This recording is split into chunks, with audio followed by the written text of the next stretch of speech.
Silent water जो tidal wave वो all of a sudden आता है।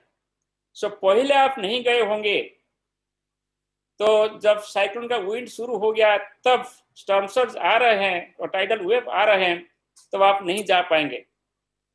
इसलिए हमारा विनम्र निवेदन है लोगों को, सरकार की तरफ से भी ये पदक्षेप लिया जा रहा है कि आप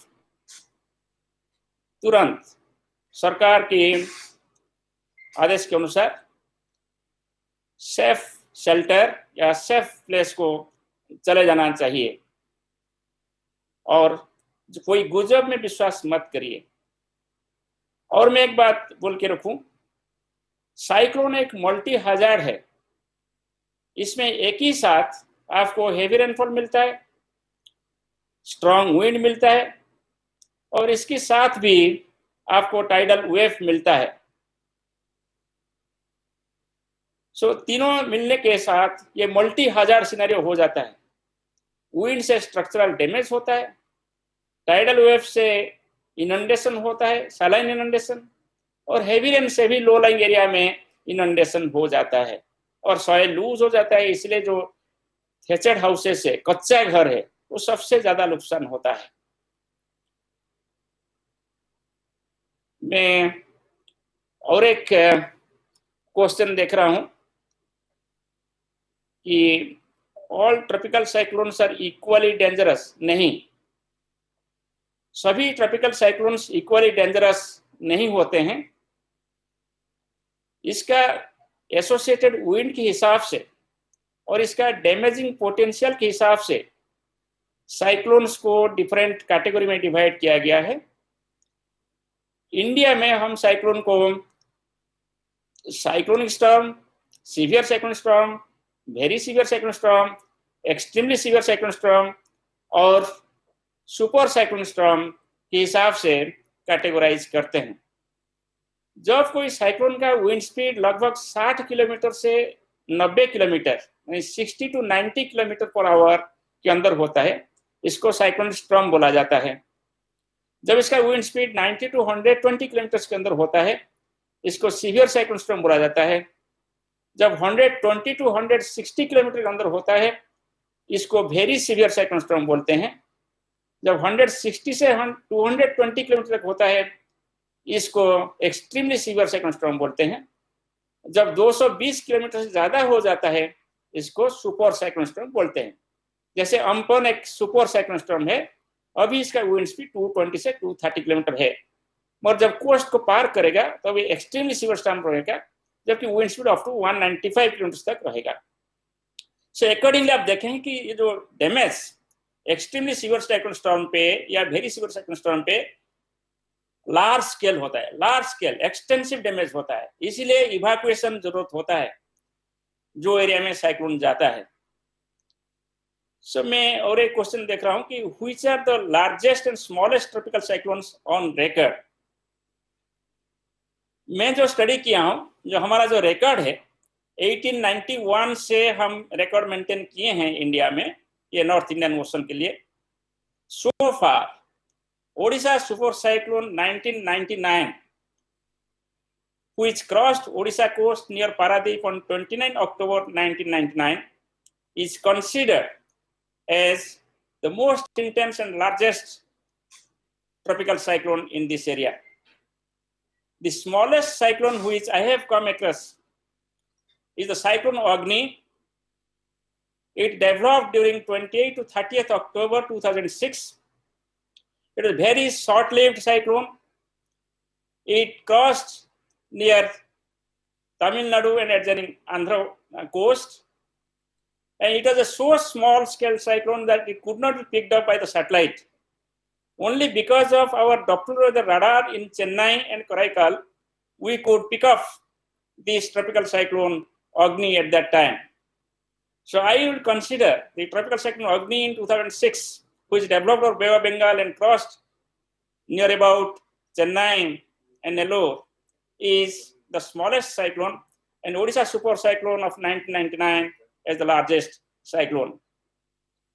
मैं और एक क्वेश्चन देख रहा हूं, why are there fewer cyclones over Arabian Sea as compared to the Bay of Bengal? I just want to inform you that cyclone genesis depends upon various parameters. It depends on some parameters which are dependent upon the sea conditions, because cyclone develops over the sea mainly, and some atmospheric conditions. Mainly there are 6 conditions.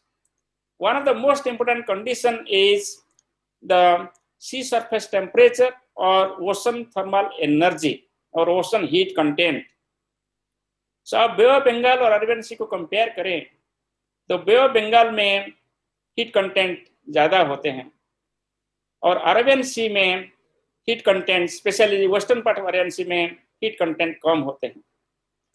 दूसरा reason है कि जो cyclone हमारे area में develop होता है, usually many of them वो north west Pacific ocean यानी साउथ चाइना सी से बे ऑफ बंगाल की तरफ आता है. और वो जो रेमनेंट्स आता है बे ऑफ बंगाल को जब आता है, यहाँ वार्म सी मिलता है और वहाँ इंटेंस होते हैं और फिर साइक्लोन हो जाता है. मगर बे ऑफ बंगाल को जो साइक्लोन डेवलप होता है वो जाकर अरेबियन सी में इंटेंसिफिकेशन नहीं हो पाता है, क्योंकि उनको पेनिनसुलर इंडिया की क्रॉस करके जाना पड़ता है. तो इसीलिए ये रीजन के लिए भी बे ऑफ बंगाल में ज्यादा साइक्लोन होता है और अरेबियन सी में कम साइक्लोन होता है. मैं और एक क्वेश्चन देख रहा हूँ कलाम मलिक साहब कि what will be the intensity at the time of landfall.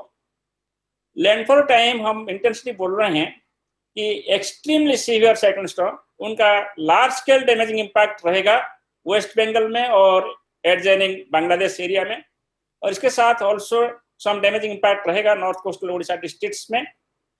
और इसका विंड स्पीड होगा 165 to 175 kmph, gusting to 195 kmph.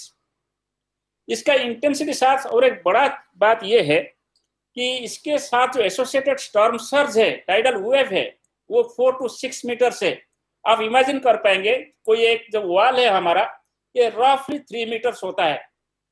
जब हम 4 to 6 मीटर्स का स्टॉर्म सर्ज बोल रहे हैं, टाइडल वेव बोल रहे हैं, दैट मीन्स एक 2 स्टोरीड बिल्डिंग का हाइट जैसा होता है. ऐसे ही सलाइन वाटर लो लाइन एरिया को आएगा. सो इसीलिए 1 स्टोरीड और 2 स्टोरीड जो बिल्डिंग हुए कोस्टल एरिया में वो सेफ नहीं है. और इससे आप अंदाज लगा सकते हैं कि जो व्हाटएवर कच्चा हाउसेस होता है that can be extensively damaged. So in addition to that, this can cause also widespread damage to structures. इसलिए बहुत इंटेंस साइक्लोन है. मैं और एक क्वेश्चन देख रहा हूँ. प्लीज से exact location of the landfall. हम बोल रहे हैं कि ये लैंडफॉल 20 तारीख को, I am telling that the landfall will happen on 20th afternoon or evening or afternoon to evening between Digha in West Bengal and Hatia Island in Bangladesh. And if you look at the most probable track, it is passing through the Sundarbans. So therefore, if you are interested to know theoretically where actually the IU will pass, this is the Sundarbans. But considering the size of a tropical cyclone, it is about 700 kilometers in this case, and considering the diameter of the central dense overcast cloud mass, which is the damaging cloud mass, which causes heavy rainfall, and that area is associated with the strongest winds, that is about 120 kilometers radius. So therefore, if it crosses there near Sundarban, it can have the impact over entire West Bengal districts and also over adjoining Bangladesh districts. Not only that, when it goes inland also, since it is passing through riverine areas, deltaic areas, it will have certain intensity up to Kolkata, Hooghly, Howrah districts. There also it will have strong wind speeds. Okay, I am finding another question. Will it have the same effect on Odisha as cyclone Fani did last year? No. Fani hit Odisha near Puri directly. And at that time, maximum wind was 170 to 180. In gustiness, it was 205 kilometers per hour. But in this case, the cyclone is not directly hitting Odisha. it is going parallel to Odisha coast and hitting West Bengal coast. So you can take a comparison. This cyclone is expected to follow the track like cyclone Bulbul in November 2019. So if you remember Bulbul, it came close to Odisha coast and it caused damaging impact over north coastal districts. Only difference is that this cyclone Amphan is stronger. Its wind speed is higher than the cyclone Bulbul. Therefore, we are giving little higher wind over Odisha compared to Bulbul cyclone what we gave. In case of Bulbul, we gave wind speed of 200 kilometers per hour for north coastal districts. In this case, we are giving up to 135 kilometers per hour with gustiness. So from Kerala, will super cyclone Amphan has some effects as that of Odisha super cyclone? No. In case of Odisha super cyclone, it was having the wind speed of 260 to 280 kmph. It was stationary for about 30 hours near Paradip, Bhubaneswar and Cuttack. So therefore, it has the catastrophic damage. But in this case, we do not expect the cyclone to be stationary while causing the hit or while hitting the coast. It will move fast. And also, it is moving in a summer season as compared to Odisha super cyclone, which occurred in the post-monsoon season. Lot of moisture over the land. Soil was wet. In this case, soil was dry. So therefore, intensity of the cyclone is quite less compared to Odisha super cyclone. At the time of landfall also, it will be less further. But still, it has got the extensive damaging capacity because it will be extremely severe cyclones. Another question I am finding. So now it seems that question I just missed. Okay, which district of West Bengal will be worst affected by the cyclone? This is South and North 24 Pargana district will be worst affected, followed by West and East Midnapur district. And also we will have the effect on Hooghly, Howrah and Kolkata districts. Then there is another question. Sandeep, sorry, there are many questions that I am not able to. So now it seems that it might affect the surge of monsoon 2020. Yeah, it has actually favored the monsoon over Nicobar Islands, but it will have some adverse impact about the monsoon onset over Kerala coast. So therefore, we have told our monsoon onset will be slightly delayed. Against the normal date of 1st June, we are expecting monsoon over Kerala on 5th June. Then please explain about the 6 parameters of the cyclogenesis. I was telling there are 6 parameters. 3 are dynamical parameters and 3 are thermodynamical parameters. I will tell you. Ocean thermal energy and sea surface temperature is the most important. If temperature is more than 26 degrees Celsius, it becomes favorable for cyclogenesis. If it is more, it becomes more favorable. The next one is that for cyclone development, you need some kind of instability in atmosphere that is that should be there to help the atmosphere to go off. So moist air should go off. You know, the moist air is lighter than dry air, so it goes up. But if it's unstable, it goes more rapidly. And if there is warm sea surface temperature, then evaporation takes place, vaporization takes place quickly. So all this helps. The third one is that you should have higher relative humidity in middle tropospheric level, unlike the thunderstorms. In case of thunderstorms, we have the dry atmosphere in the middle troposphere. But in case of cyclone, you should have the moist atmosphere, at least relative humidity more than 60%. That helps to enhance the convective activity. Deep convective cloud can form, and hence it will lead to formation of tropical cyclones. Now, considering dynamical parameters, one of the important parameters is that the Coriolis force. Earth is rotating around its own axis. So because of this rotation, there is a force which is called as the Coriolis force. It is an apparent force which deflects the wind to the right in the northern hemisphere and to the left in the southern hemisphere. So this Coriolis force helps to form the cyclones. But thing is that for formation of cyclone, you need the minimum Coriolis force. And that minimum Coriolis force is usually available to the north of 5 degree north. So therefore, usually cyclone develops to north of 5 degree north. very rarely develop to the south of 5 degree north and the equator. The next point is that you should have high rotating power of the atmosphere in the place. This is measured by a parameter called as vorticity. If in the lower troposphere, the atmosphere is able to rotate quickly, just like a top. In childhood, we play with the top, no? It rotates along its one axis. Therefore, if atmosphere can rotate like this, it leads to the development of convective clouds, and hence it helps the formation of the cyclones. The third one is that there should be low vertical wind shear. I will explain you wind shear. When you are traveling in a windy day, if you have got good hair, you will find that your hair is getting distorted. Even if you have put off so much of coconut oil, you will find that your hair is getting distorted if there is a strong wind. So similarly, if you are carrying an umbrella, if there is strong wind, umbrella cannot stand straight. It gets diverted in the direction of wind. Similarly, in the atmosphere, if you have got a strong wind in the upper level and lower level in the comparison, then you will find that the cloud mass which is developing, that will be distorted to any direction of the winds. So this is called a shearing of the clouds. So when the cloud shears, it cannot remain straight. So its process of development gets distorted. And hence, this process is not favorable for development of the cyclones. So for cyclone development, you should have low vertical wind shear. Consider the case of cyclone Amphan, which has become now super cyclone. It happened because of this low vertical wind shear, because of the higher sea surface temperature and higher ocean heat and ocean thermal energy, and all other favorable factors are there for intensification. Okay, so now I am finding another question. Is it the second super cyclone after Paradip cyclone?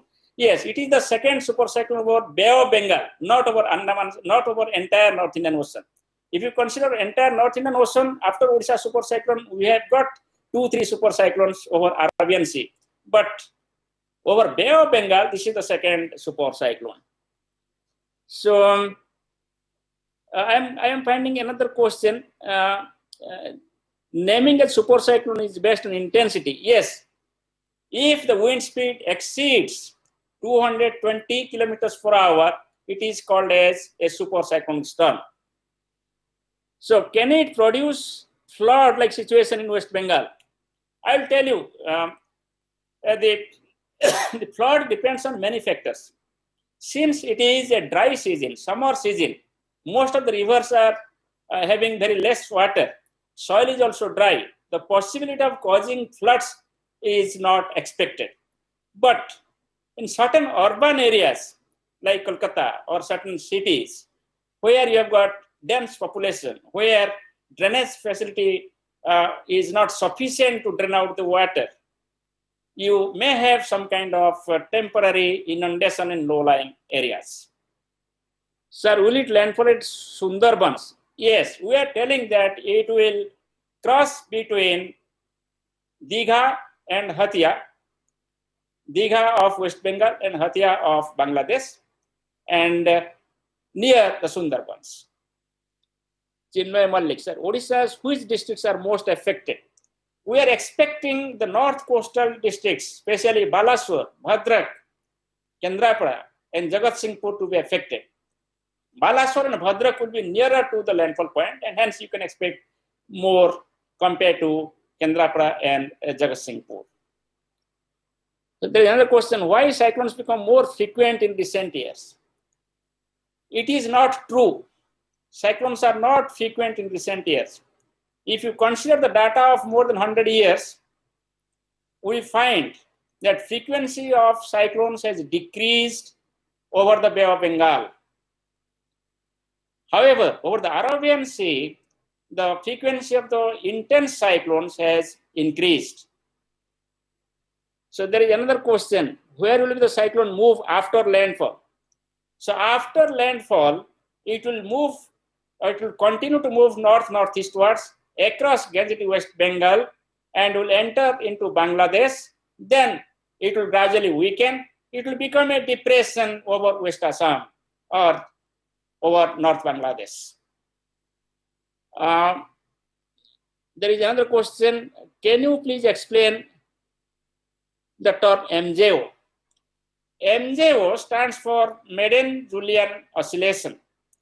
In 1971 and 72, two scientists, Madden and Julian, came together and they found that near the equator, the convective clouds are showing some kind of oscillations. And there is some kind of periodicity in this oscillation, and it is traveling around the globe with a periodicity of about 30 to 60 days. So after that, people went on investigating and they found that it is not simply the convective clouds. There are many other parameters like winds and outgoing long wave radiations, etc., which also show this type of periodic oscillations. Now, these Madden-Julian oscillations, it is a west to east propagating oscillation near the equator. And this oscillation leads to sometimes strengthening of wind, sometimes weakening of wind, and hence strengthening of a convective cloud, sometimes weakening of convective clouds. So when this oscillation passes through Bay of Bengal and Arabian Sea or adjoining Pacific Ocean, here convective clouds develops, which helps in formation of cyclones. Study shows the 60% of cyclogenesis is associated with favorable Madden-Julian oscillations. There is another question, sir. Tell about Kelvin wave. I missed the question. Okay, sir, what effect on Kolkata? Yes, if you look at our forecast, it is the landfall is over South and North 24 Pargana, and it is passing very close to Kolkata. Therefore, Kolkata will be affected by these tropical cyclones. And our prediction is that over Kolkata, we will have rainfall and heavy rainfall.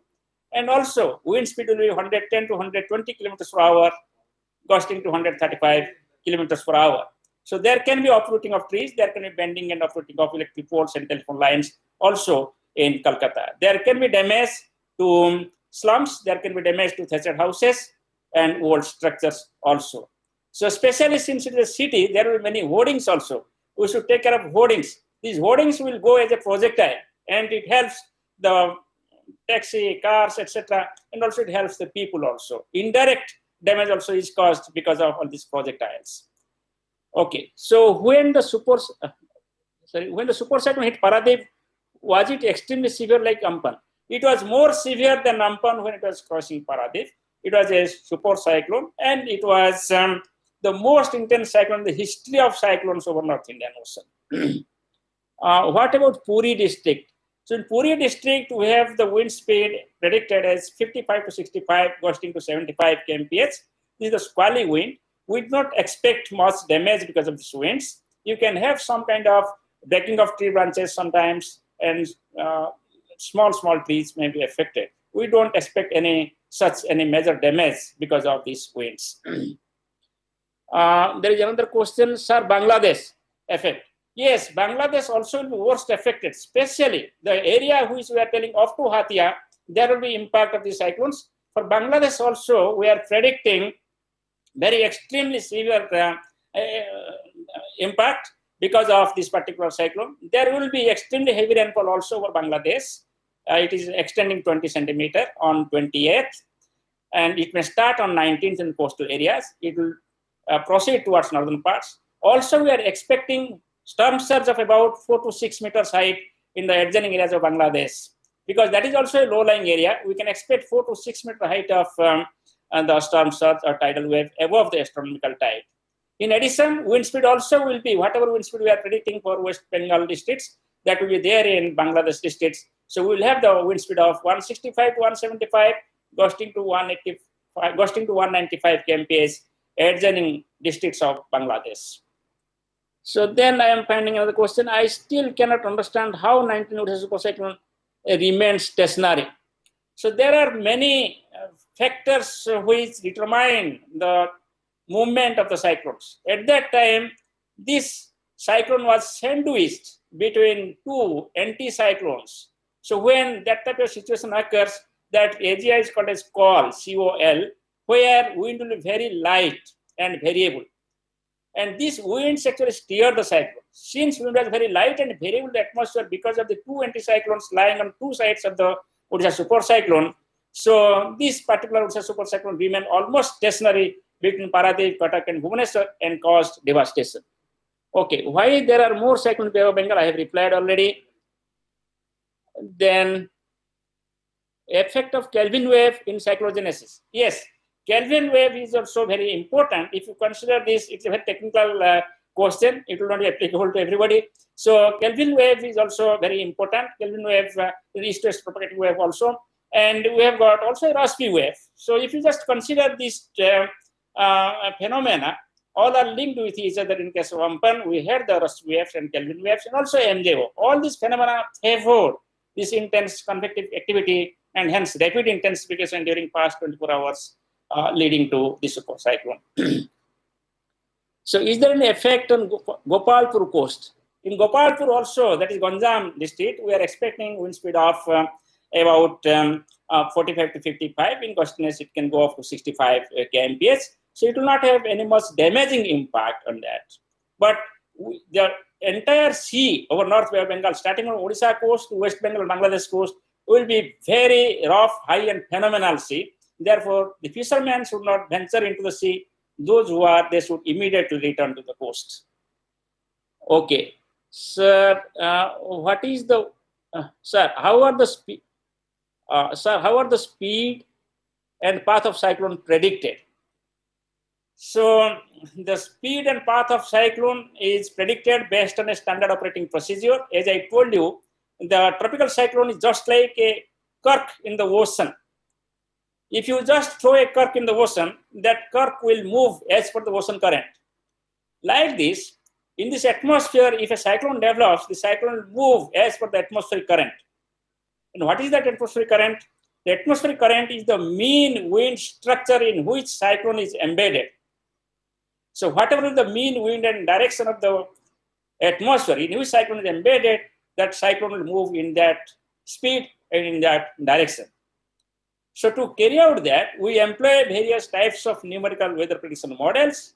We utilize all the latest tools and technologies to collect various observations like buoys, shifts, radars, satellites, spectrometers. All these observations are coded and assimilated in numerical weather prediction models. You'll be happy to know that in a cyclone, we almost follow 10 types of numerical weather prediction models. So you may ask why. Just like doctors differ, models also differ because of various types of inputs in the models and computing power. So as a cyclone forecaster, we developed, with the help of a decision support system, a consensus forecast from the objective consensus derived from various numerical weather prediction models. And this objective consensus is modulated with a subjective consensus from the cyclone forecasters, utilizing their knowledge, experience, and expertise. I will just give an analogy. Just like a medical practitioner, doctors differ. But while taking a decision, so we go to different doctors if a very high category of illness, then we take a consensus decision and go for the treatment. Similarly, here also, we utilize all the objective tools for objective consensus, which is modulated with subjective consensus with knowledge, experience, and expertise through the video conferencing among the forecasters in India Meteorological Department. Okay. Funny, it is the second year, sir. Why this happens frequently? So if you just look at the frequency of cyclones over North Indian Ocean is about 5 in a year. And out of 5, 4 almost develop in the post-monsoon season, October to December.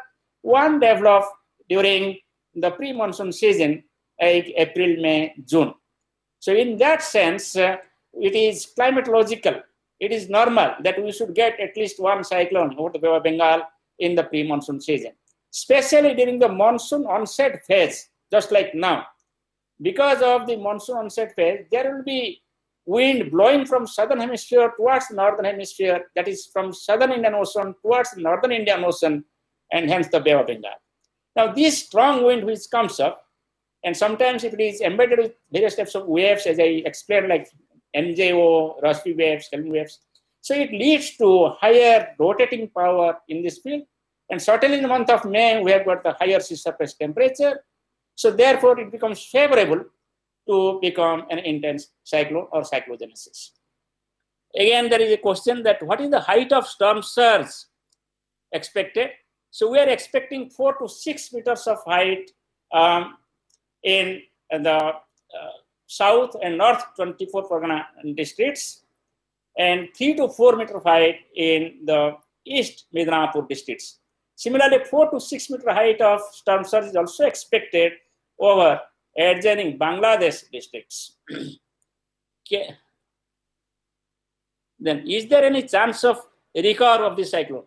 Yes, the cyclone has already started, you can say, recovering. Earlier, it was moving northwestwards. Now, it is moving northwards nearly, and we are expecting that it will move north-northeastwards. It is called as recurvature when the direction changes. So, as I am telling that it will move north-northeastwards, that means it will recurve. Already the process of recurvature has started. So, it will go to north-northeast, that means it will recurve and reach on 20th afternoon near West Bengal, Bangladesh coast. How much rain in Kolkata? We are expecting widespread rainfall activity over light to moderate rainfall over entire Kolkata region. But there can be heavy to very heavy rainfall in certain places in Kolkata district also. Was Phylline not supercyclone? Yes, Phylline was an extremely severe cyclone storm with wind speed of about 210 to 220 kilometers per hour. It was just a border case. It was not the supercyclone. But Phylline was a very large-scale system, and it affected the large area in Odisha and adjacent states. Okay, how much? Is there any chance? It is so fast, I am not able to. What will be the wind speed in Kolkata? For Kolkata, we are expecting wind speed of 110 to 120 kilometers per hour, and occasionally it can go up to 135 kilometers per hour. This damaging wind can cause the uprooting of trees. It can cause the bending or uprooting of electric poles and telephone lines. It can have the devastating impact on the kacha houses, asbestos houses, tin houses, and old structures. What is the height of storm surge? I am telling again and again, height of storm surge will be about 4 to 6 meters in west and in south and north 24 Pargana districts. And since that area contains number of small rivers, the storm surge can go inside.